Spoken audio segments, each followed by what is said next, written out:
Solo Media Group. Solo Media Group. La radio pour vous, par vous.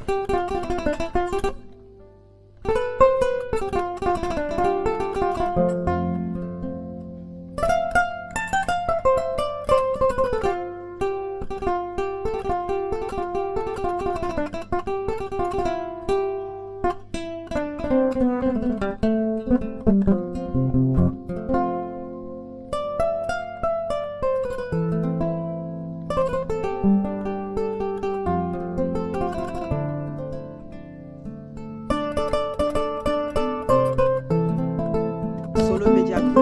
La radio pour vous, par vous.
Solo Media Group.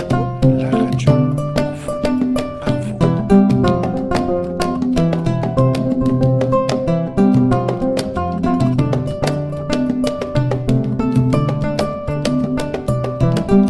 par vous.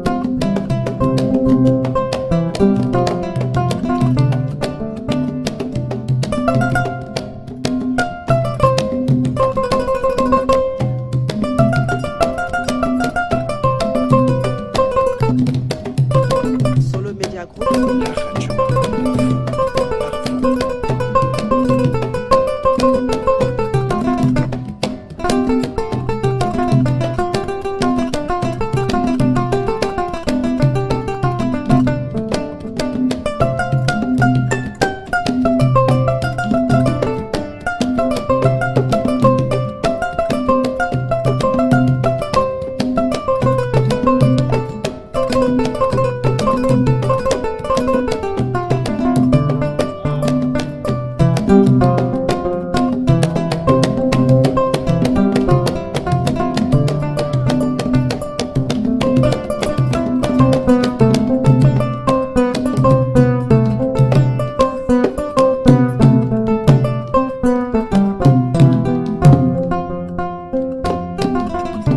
Solo Media Group. La radio pour vous, par vous.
Média Group, la radio pour vous, par vous.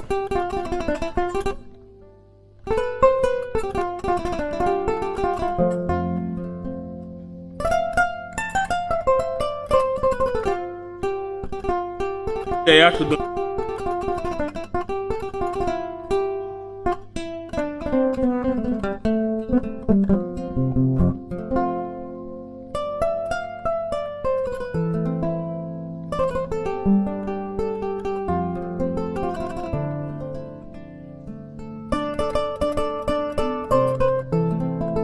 Solo Média Group, La radio pour vous, par vous.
Excuse pour ce retard du démarrage de votre matinale. Aujourd'hui, c'est le vendredi.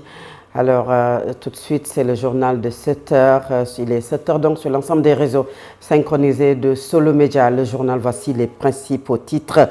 Le rapport de l'ITIE année 2024 a été remis hier au chef de l'État, Bassirou Diomaye Faye, par le Comité national. Cette troisième validation consécutive de 89% traduit les efforts conséquents de transparence dans les industries extractives.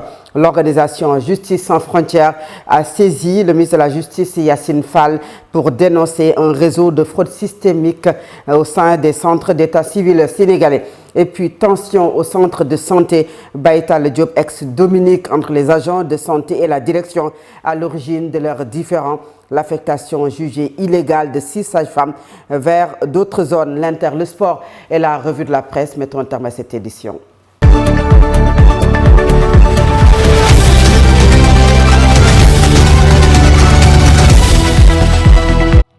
Le Sénégal confirme son leadership en matière de mise en œuvre des exigences de la réforme de la norme ITIE. Et puis le rapport de l'année 2024 a été remis au chef de l'État par le Comité national. Cette troisième validation consécutive de 89% traduit les efforts conséquents de transparence dans les industries extractives. Je vous propose d'écouter les propos du président de la République, Bassirou Diomaye Faye. Tel résultat, fruit d'une volonté politique soutenue, honore notre pays. Il témoigne aussi de la solidité de notre engagement résolu en faveur de la transparence, de la redevabilité et de la bonne gouvernance dans le secteur extractif. Il confirme en outre que le Sénégal s'affirme désormais comme une référence à l'échelle internationale en matière de gestion transparente des ressources naturelles. Une base solide pour bâtir une gouvernance extractive exemplaire. Cette reconnaissance positive devrait mener à des perspectives considérables pour le développement du Sénégal. Des enseignements aussi à en tirer pour éclairer les décisions et politiques publiques à travers notamment une parfaite maîtrise des défis à relever conformément à la loi sur l'accès à l'information. Il s'agit notamment de rendre effectifs les transferts de revenus en direction des collectivités territoriales, du renforcement du suivi dans l'octroi des titres miniers et pétroliers. L'organisation Justice sans frontières a officiellement saisi la ministre de la Justice Yacine Fall pour dénoncer un réseau de fraude systémique au sein des centres d'état civil sénégalais. Selon JSF, des agents publics attribueraient illicitement l'identité sénégalaise à des tiers, principalement des étrangers en échange d'avantages financiers. L'organisation alerte alors sur une dégradation structurelle de l'état civil mettant en péril la sécurité administrative et la souveraineté nationale. Et puis un vaste scandale de fraude d'état civil éclabousse plusieurs services administratifs au Sénégal. Faux extraits de naissance, souveraineté délivrée frauduleusement à des étrangers contre de l'argent. Les révélations issues de l'enquête soulèvent des graves inquiétudes sur la fiabilité du système d'identification nationale, alors que de nombreux Sénégalais peinent encore à faire reconnaître leur propre nationalité. Les autorités ont procédé à plusieurs arrestations, dont celle du lutteur Bébé Diène et de Amadou Diallo, adjoint au maire de Wakhinane Nimzatt, une affaire qui relance le débat sur la sécurisation de l'état civil et la préservation de l'identité nationale. Le point avec Djibril Niane. Au Sénégal, la fraude à l'état civil prend une ampleur inquiétante et remet au cœur des débats la fiabilité des documents de souveraineté. Plusieurs étrangers auraient réussi à obtenir frauduleusement des extraits de naissance sénégalais, moyennant d'importantes sommes d'argent, grâce à un vaste réseau spécialisé dans la falsification d'actes administratifs. Les premières investigations révèlent de graves irrégularités, des registres non cotés, non paraphés et jamais collecturés, mais aussi l'existence présumée d'un registre parallèle servant à fabriquer de nouvelles identités. À cela s'ajoutent des incohérences dans la numérisation des actes d'état civil, avec des pages manquantes et des archives incomplètes. Une situation qui pénalise aujourd'hui de nombreux Sénégalais de souche, parfois incapables d'obtenir un simple document prouvant leur nationalité. L'affaire a pris l'attention du lutteur Bébé Diène et de l'adjoint au maire de Wakhinane Nimzatt, Amadou Diallo. D'autres interpellations ont également été enregistrées dans cette affaire portant sur les accusations de faux et usage de faux en écriture authentique, détention de documents administratifs falsifiés et substitution de parenté. Au-delà des arrestations, cette affaire soulève une question majeure, celle de la protection de l'identité nationale et de la crédibilité de l'administration sénégalaise. Les autorités sont désormais attendues sur le renforcement des mécanismes de contrôle et la sécurisation de l'état civil. Afin de restaurer la confiance des citoyens et dans ce dossier sensible, les observateurs insistent. Il ne s'agit nullement de stigmatiser une nationalité ou une communauté, mais de garantir à chaque Sénégalais le droit fondamental d'être reconnu et identifié dans son propre pays. Au Sénégal, les premières prévisions météorologiques pour l'hivernage 2026 annoncent un démarrage tardif de la saison des pluies avec des précipitations parfois déficitaires dans certaines zones du pays. Une situation qui inquiète déjà les agriculteurs, notamment à Bambali et dans le Saloum, où les producteurs appellent l'État à renforcer l'appui en semences et en engrais. Je propose d'écouter Cheikh Ndiaye Bambali et Mor Diop, tous deux agriculteurs. Ils sont au téléphone de Mariam Soden Ndiaye. Nous dire que la saison de pluie va tarder à commencer et après nous faire croire qu'on aura une bonne récolte cette saison, c'est un peu paradoxal pour moi. Si je pouvais comprendre si seulement vous pouvez nous dire que la saison de pluie va tarder à commencer, mais également va se prolonger, je peux comprendre. Mais quand vous dites que ça va tarder à se commencer et après la saison va terminer très tôt, on ne peut pas espérer véritablement avoir une bonne récolte.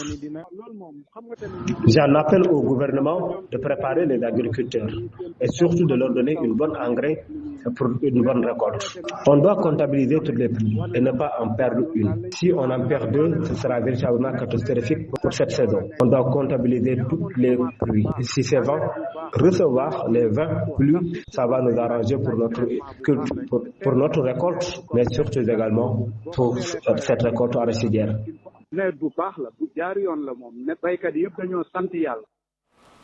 À travers ce troisième plan d'action marqué par une série de grèves prévues les 13, 14 et 15 mai 2026, le syndicat des agents contractuels de la santé et de l'action sociale du Sénégal, SACSAS, par la voix de son porte-parole Pape Dieng, hausse le ton. C'est pour réclamer le paiement de l'indemnité de logement. Il appelle l'État au respect de ses engagements envers les agents contractuels de la santé et de l'action sociale. Pape Dieng, que je vous propose d'écouter au micro de Sira Béatrice Ndione.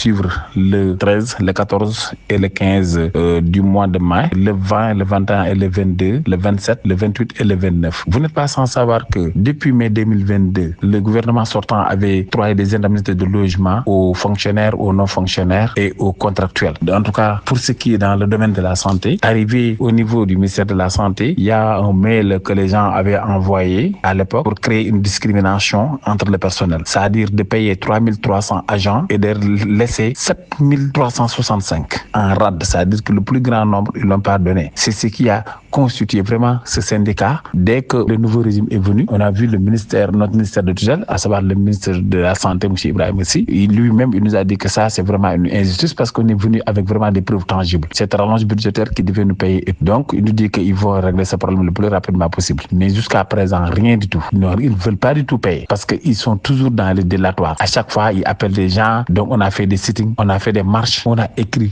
pratiquement tous les ministères concernés, ministère de la fonction publique, dialogue social. Si, entre-temps, ils nous appellent et nous donnent des dates fixes et claires avec des calendriers bien définis pour nous dire qu'on va payer telle date, on va vous donner tant, telle date, on va vous donner tant, telle date, on va vous donner tant, on peut peut-être surseoir notre mot d'ordre. Mais tant qu'ils ne le font pas, nous, on va intensifier la lutte. Direction Guédiawaye où les rideaux sont tombés sur le forum de l'économie solidaire organisé par les acteurs des collectivités territoriales du département de Guédiawaye. Cette rencontre a servi d'échange fructueux entre les autorités et les acteurs de l'économie sociale et solidaire en collaboration avec le maire de la ville de Guédiawaye, Ahmed Aïdara. La cérémonie a été présidée par le ministère de la microfinance. Je vous propose d'écouter Mamadou Ndiaye, il est directeur de cabinet du ministre Alioune John. Il est au micro d'Ibrahim. Dans ce forum, tout ce qui doit être fait pour promouvoir l'économie sociale et solidaire, faire comprendre que ce que c'est que l'économie sociale et solidaire aux populations a été fait. Tout ce qui entre dans la stratégie que le ministère a dégagée pour accompagner les acteurs a été fait en termes de renforcement de capacités et selon les modalités qui sont appliquées par le ministre, à savoir une formation qui aboutit à l'action de la part de la personne qui reçoit cette formation-là. Nous partons rassurés et nous allons rassurer M. le ministre que les acteurs de l'économie sociale et solidaire sont prêts pour le Forum africain de l'économie sociale et solidaire. Que ces acteurs sont engagés avec simplement un accompagnement minimum, ils sont engagés à faire de l'économie sociale et solidaire la clé de voûte de la souveraineté économique du Sénégal. Vous n'êtes pas sans savoir que le ministère a d'abord l'obligation d'appuyer toutes les collectivités locales du Sénégal pour que ces collectivités puissent avoir un plan de développement local sensible à l'économie sociale et solidaire. Le ministre Dr John remercie chaleureusement le maire Ahmed Aïdara pour l'accueil et pour l'appui qu'il a apporté aux acteurs de l'économie sociale et solidaire, sa famille. Mbor a marché hier. La population s'insurge contre les retards interminables notés dans la construction de l'axe principal. Les manifestants haussent le ton contre les accidents liés à l'état du chantier. Ils exigent même la reprise de l'achèvement immédiat des travaux. Un reportage de Khalifa Ababakar Fall. Les habitants de la commune de Mboro sont confrontés à d'énormes difficultés. Les travaux engagés sur la route la rendent impraticable. Ce qu'on ne comprend pas jusque-là, c'est que le sous-préfet a pris un arrêté pour interdire les gros porteurs de passer durant les travaux. Mais on assiste à une fréquentation massive, excessive des gros porteurs. C'est quoi le problème? Est-ce que l'arrêté n'est plus en cours? Qu'ils nous le disent, que le sous-préfet prenne encore un autre arrêté pour autoriser le gros porteur de passer.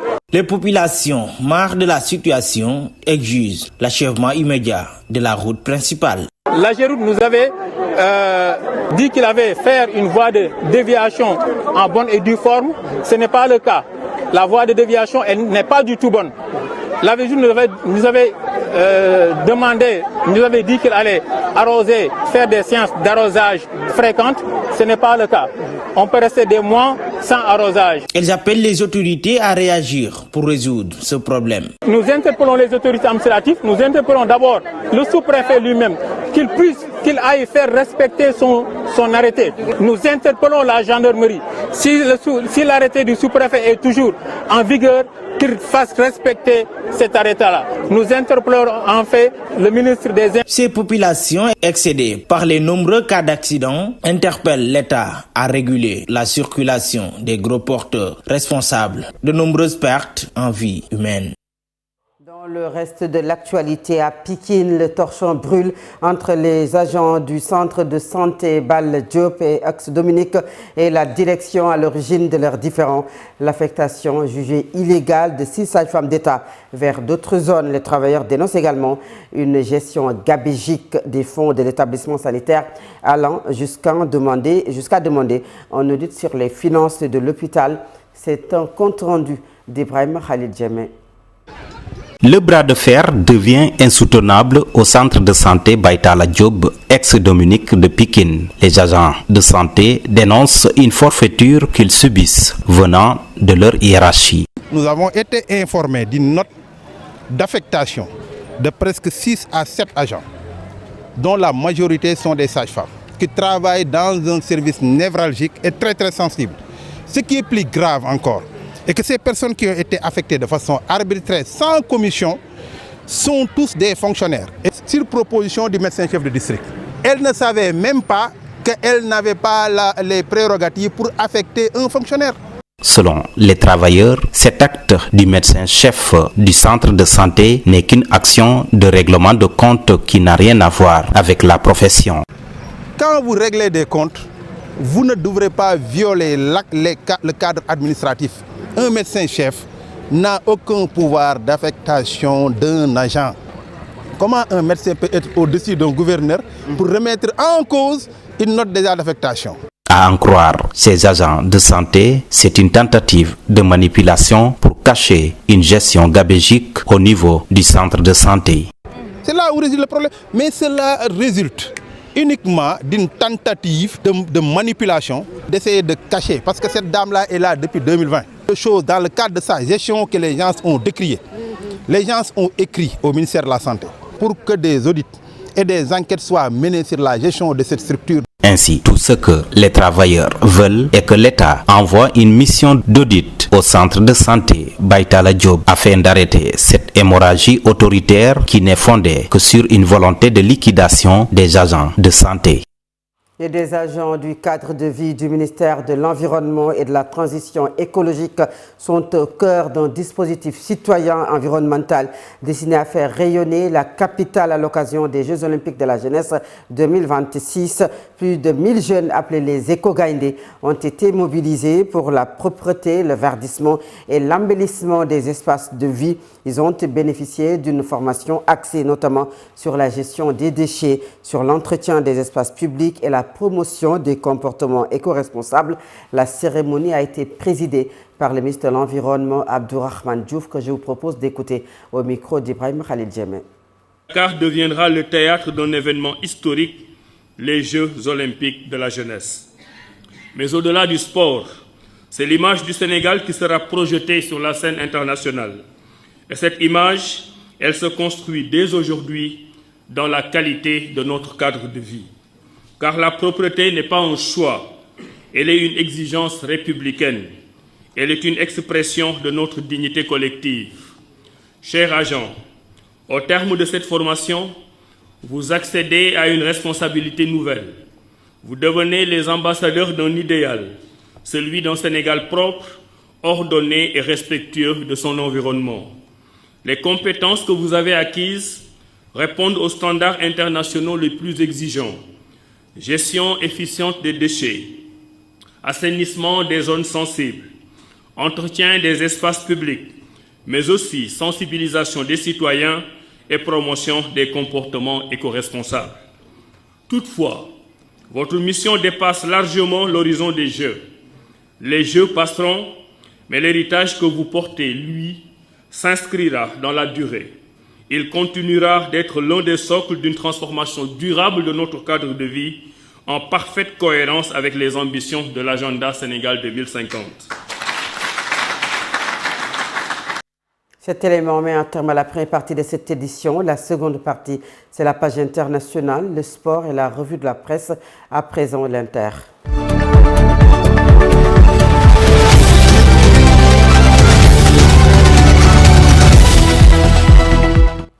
L'actualité internationale nous mène au Moyen-Orient où l'armée américaine affirme avoir frappé l'Iran après une attaque contre plusieurs de ses navires. De son côté, l'Iran dit avoir tiré des missiles ce jeudi après l'attaque d'un pétrolier iranien par l'armée américaine et accuse les États-Unis d'avoir brisé le cessez-le-feu ce vendredi matin. La défense aérienne des Émirats arabes unis est en action face à des drones et missiles tirés depuis l'Iran.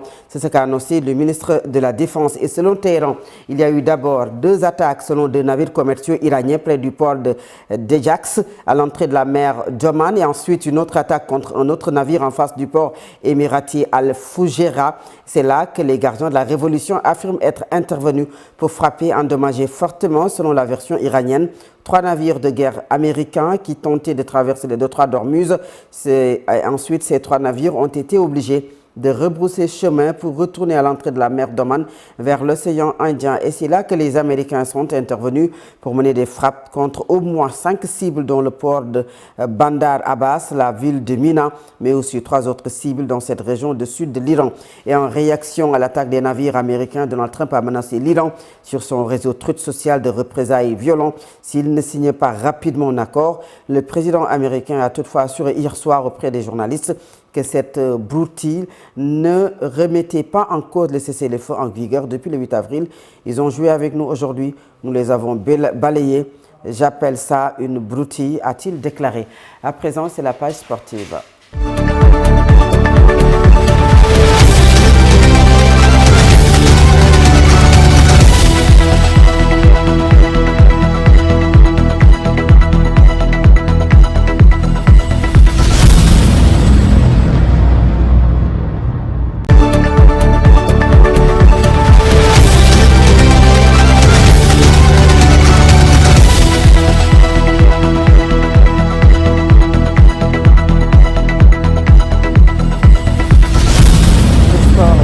Sur Solo Média, c'est la fin de la Lamine Senghor. Bonjour. Merci. Bonjour à vous, Fatou Abdoulaye. Bonjour à toutes et à tous.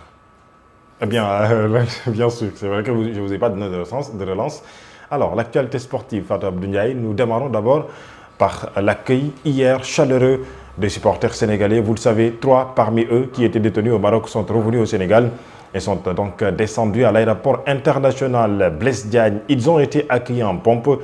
Une très bonne nouvelle en attendant donc de voir certainement et dans les moments les plus brefs le retour des autres 15 supporters toujours détenus au Maroc. Retour sur cet événement et cet accueil chaleureux au niveau de l'aéroport international Blaise Diagne dans ce papier signé Pape Maguette Ba.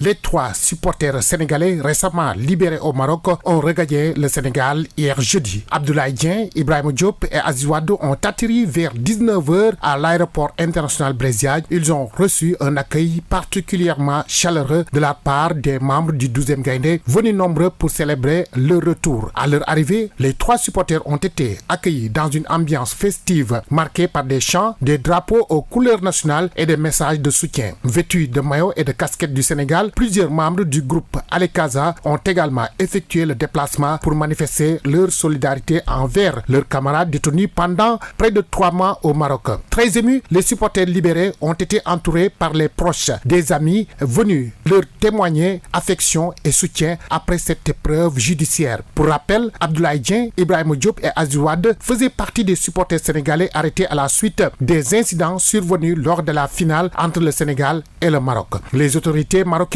avait alors interpellé plusieurs supporters pour des faits liés à des troubles à l'ordre public, des jets de projectiles et des dégradations d'équipements dans l'enceinte sportive. Au total, 18 supporters sénégalais avaient été poursuivis devant la justice marocaine. La cour d'appel de Rabat avait confirmé les condamnations prononcées en première instance pour des faits qualifiés de hooliganisme. Les peines variaient entre 3 mois et 1 an de prison ferme. 3 supporters avaient écopé de 3 mois de prison, 6 autres de 6 mois, tandis que 9 supporters avaient été condamnés à 1 an d'emprisonnement. Malgré les recours introduits par la défense, les condamnations avaient été maintenues en appel. Le retour des 3 premiers supporters libérés est perçu par de nombreux Sénégalais comme un moment de soulagement et de solidarité dans l'attente de la libération des autres compatriotes encore détenus.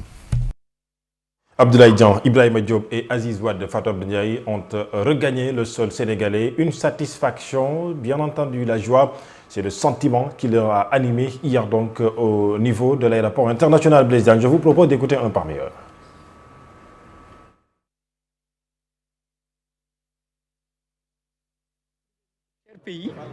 Donc on était parti en mission, donc c'était pour défendre les couleurs du Sénégal. Donc étant membre du 12e Gaïndé, et faisant partie des 18 qui ont été arrêtés au Maroc pendant la finale, donc on est revenu au Sénégal, alhamdulillah.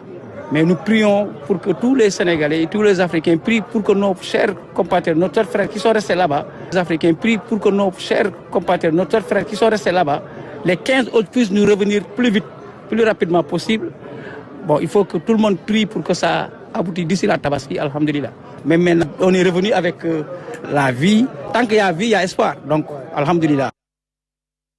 Il y a vie, il y a espoir. En attendant donc de garder toujours espoir que les supporters sénégalais qui restent toujours au Maroc, 15 sont-ils, puissent être libérés bien avant la fête de la Tabaski. En tout cas, les autorités marchent donc pour une grâce royale au niveau donc du Maroc. Info à suivre. La finale de la Coupe de la Ligue 2026, nous en parlons. La Sonacos rejoint Djambar. L'équipe de la Sonacos a éliminé donc l'AS Douane hier en demi-finale. La Sonacos qui n'a pas encore remporté la Coupe de la Ligue va défier donc l'équipe de Djambar de Sali, les académiciens en finale. Ce sera donc le 17 mai. Le championnat national reprend service à partir donc de ce week-end. Tous les matchs de la Ligue 1 sénégalaise se joueront ce dimanche en Ligue 2. 3 matchs au menu ce samedi. En attendant donc la suite dimanche et puis lundi, nous reviendrons sur les affiches. Fatou Abdou Ndiaye. Un coup d'œil à la Coupe du Monde 2026. La chanson officielle de la Coupe du Monde 2026 a été dévoilée hier donc à 35 jours avant le début de la Coupe du Monde de la FIFA 2026, puisque le match officiel, le match d'ouverture est prévu le 11 juin 2026 au Stadio Azteca à Mexico City. La chanson est dénommée Day Day. Elle est interprétée par la chanteuse colombienne Shakira. Comme vous le voyez donc sur ces images, Shakira, 49 ans et sa 2e Coupe du Monde.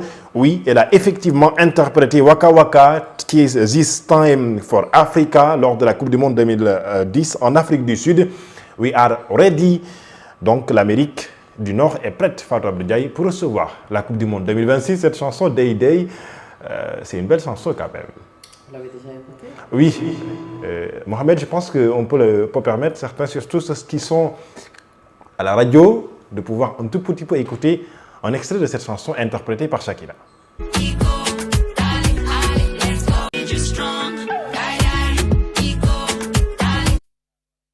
C'est une belle chanson. Une très belle chanson pour la Coupe du Monde 2026. Et bonne chance à nos Lions du Sénégal. Et puis le dernier point de cette édition, nous restons bien sûr avec vous à la Senghor et c'est la revue de la presse. Bonjour. Des sujets multiples et variés sont évoqués par les quotidiens ce vendredi. Solo s'intéresse de l'opération Elon, un succès en Casamance.